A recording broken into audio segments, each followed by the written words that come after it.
میں آپ سے پوچھتا ہوں، اس دنیا پر، اس عالم رنگ و بو میں، اس مادی کائنات میں سب سے زیادہ آپ کے کندھوں پر کس کے حق ہے؟ تو آپ سب کہیں گے ماں کے حق۔ والد اولاد کی تربیت کرنے کے لیے مشقت سہتا ہے، کمائی کرتا ہے، یہ ایک مرحلہ ہے اس کا۔ ماں 9 ماہ تک اس کو اپنے پیٹ میں رکھتی ہے، ایک مرحلہ یہ۔ پھر ولادت کا دوسرا مرحلہ، زچہ بچہ دونوں کے لیے موت و حیات کی کشمکش ہے، اور تیسرا مرحلہ اس کی تربیت کا، جس کا باپ شامل ہوتا ہے۔ تو ماں کے 3 حق بیان کیے اور باپ کا ایک حق بیان کیا۔ مجھے بتاؤ، وہ ماں اور وہ باپ جو اولاد کو اپنی آنکھوں کا تارا اور نور نظر کہتی ہے، کیا اس کے حق ساری زندگی بھی کوئی لگا رہے تو ادا کر سکتا ہے؟ کسی نے کہا کہ میں نے ماں کو اپنے کندھوں پہ اٹھا کے حج کروایا، اور موسم میں حدت اور گرمی اتنی تھی کہ اگر گوشت کا ٹکڑا زمین پہ پتھر پہ ڈال دیا جاتا تو وہ بھن کے کباب بن جاتا۔ کیا میں نے اپنی ماں کا حق ادا کر دیا؟ کہا تیری ولادت کے وقت جو اس نے تکلیف سہی، اس تکلیف کے ایک جھٹکے کا حق بھی ادا نہیں۔ یہ تیری ماں ہے، کیا تو اتنی بے وفا ہو گئی ہے کہ اس ماں کی مرضی اب تیری مرضی نہیں رہی؟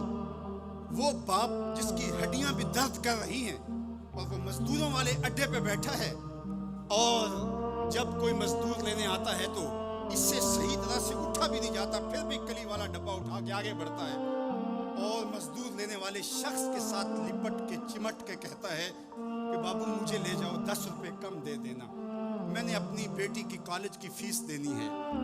وہ باپ جس کی ہڈیاں دکھ رہی ہیں اور جا کے دیوار پر کلی کر رہا ہے، اس کی کمائی سے کالج میں پڑھنے والی بیٹی کو ایک خاتون ایک سجے ہوئے دفتر میں بٹھاتی ہے اور کہتے تو پدر شاہی نظام کے خلاف بغاوت کر، تیرا جسم تو تیری مرضی ہونی چاہیے، باپ ہوتا کون ہے؟ وہ بیٹی اس کے منہ پہ تھپڑ مارے، وہ کلی کر کے میرا پیٹ پالتا رہا اور میری فیسیں ادا کرتا رہا، میں تو اپنی زندگی کی ایک ایک سانس بھی اپنے باپ کے نام کر دوں، حق پھر بھی ادا نہیں ہو سکتا۔ میرا باپ میری تعلیم کا ضامن ہے، میری زندگی کا ضامن ہے، میری عزت اور آبرو کا پہرے دار ہے۔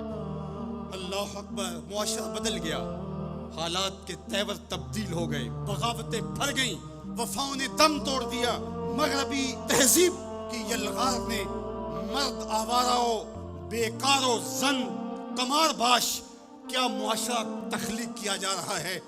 میرے حضور کے غلاموں، آؤ ہم نے دین حضور سے لینا ہے، اور یہ سارے چونچلے اور یہ ساری مغربی وظیفہ خور تنظیمیں یہ دم توڑ کے رہ جائیں گی۔ اس کائنات کے اندر اور اس وطن کے اندر جھنڈا لہرائے گا تو محمد عربی کے نظام کا ہی لہرائے گا۔ اس کے لیے میں اور آپ نے اپنی زندگی کی ایک ایک سانس لگانی ہے۔ ہم حضور کے دین کو کھڑا کرنے کے لیے اور حضور کے نظم کو غالب کرنے کے لیے اپنی زندگی کے ایک ایک سانس کو حضور کے نام وقف کریں گے۔ میری زندگی کا مقصد تیرے دین کی سرفرازی، میں اسی لیے مسلمان، میں اسی لیے نمازی۔ ہمارے اوپر سب سے بڑا حق ہمارے اللہ کا ہے، پھر رسول اللہ کے حق ہے، پھر اس کے بعد ہماری ماں کے، ہمارے باپ کے، ہمارے مرشدوں کے، ہمارے استاد۔ ہم احسان فراموش لوگ نہیں ہیں کہ کبھی باپ کو پدر شاہی نظام کے ساتھ مسترد کریں، کبھی ماں کے چہرے پہ لات مار دیں کہ تم کون ہوتی ہو میری زندگی میں مداخلت کرنے والی۔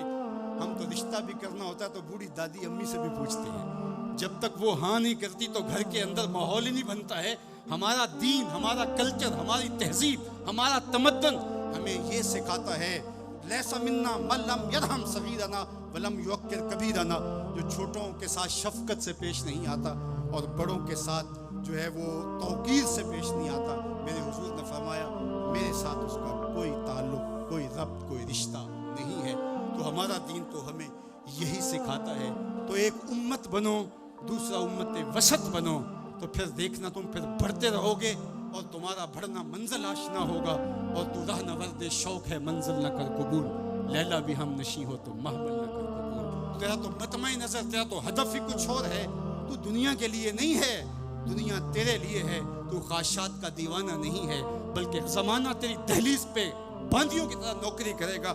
من کان للہ کان اللہ لہو، تو ان کا ہو کے دیکھ، زمانہ تیرا ہو جائے گا۔